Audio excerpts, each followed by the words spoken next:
Assalamualaikum warahmatullahi wabarakatuh. Perkenalkan, nama saya Wulan Febrianti dengan NPM 073825111081 dari kelas B, Program Studi Teknik Pertambangan Universitas Kairun. Pada kesempatan ini saya akan mempresentasikan dan merangkum beberapa materi geologi dasar. Yang pertama yaitu interior bumi, 2 tektonik lempeng, 3 geologi struktur, 4 mapping atau pemetaan geologi, yang kelima stratigrafi. Pertama yang perlu kita ketahui, mengapa belajar geologi dasar penting dalam pertambangan.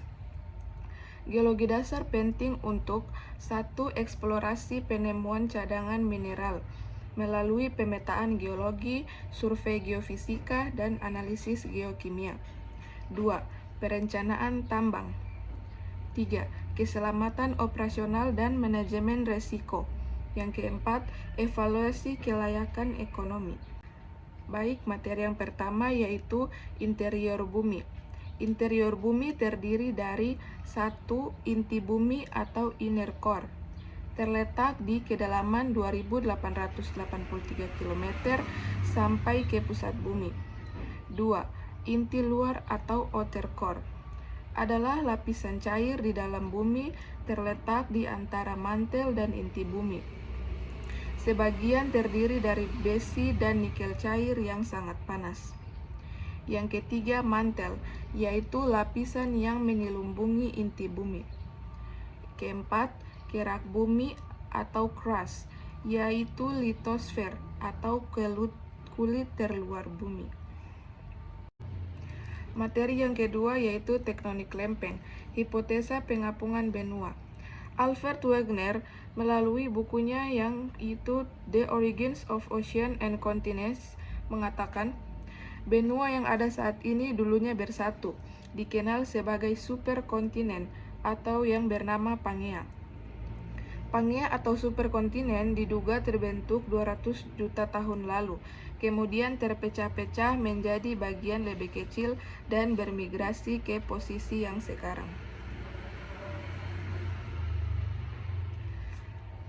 Teori tektonik lempeng dapat memprediksi proses dinamika bumi dalam pembentukan jalur pegunungan, jalur gunung api, gempa bumi, dan cekungan endapan yang disebabkan pergerakan lempeng. Tektonik lempeng penting untuk mengetahui keberadaan mineral ekonomis dan potensi bencana di suatu wilayah. Jenis-jenis pergerakan lempeng tektonik.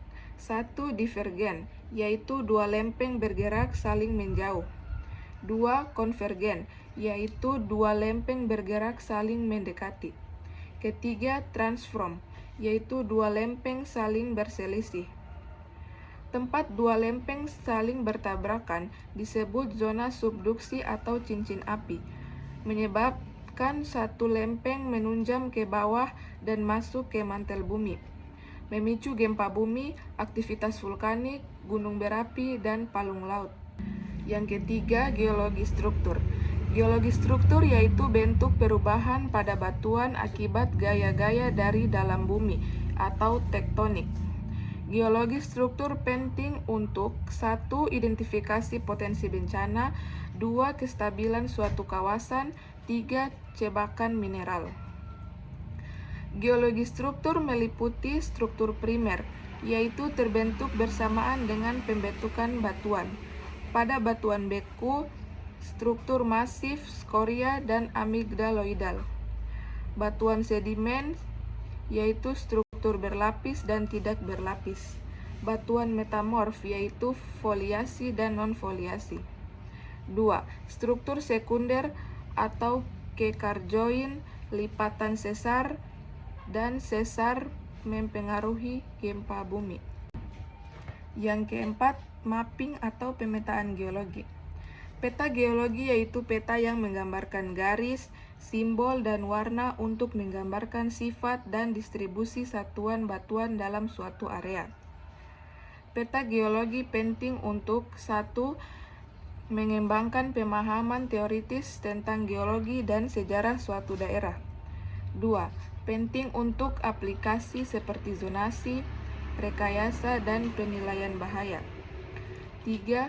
menemukan dan mengembangkan sumber daya geologi suatu daerah. Jenis-jenis peta geologi. 1. Peta geologi tinjau. 2. Peta geologi regionis. 3. Peta geologi semirinci.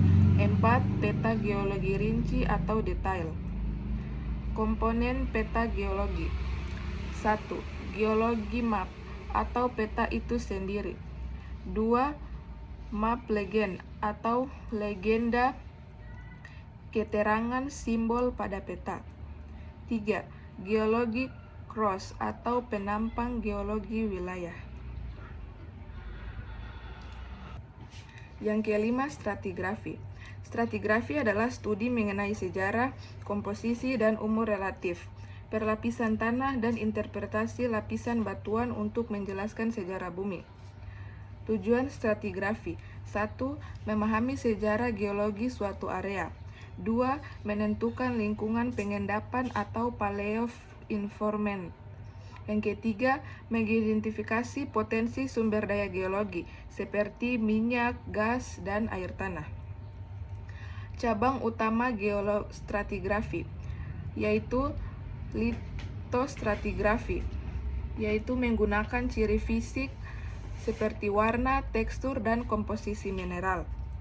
Biostratigrafi, menggunakan fosil atau paleontologi. Kronostratigrafi, yaitu berdasarkan skala waktu geologi. Prinsip utama. 1. Hukum superposisi. Lapisan batuan paling bawah adalah yang tertua, dan paling atas adalah yang termuda. Hukum horizontal asli, yaitu batuan sedimen diendapkan secara horizontal. 3. Hukum kontinuitas, yaitu lapisan sedimen meluas secara lateral ke segala arah hingga menembus lapisan batuan tertentu hingga mencapai batasan, misalnya tepi atau cekungan.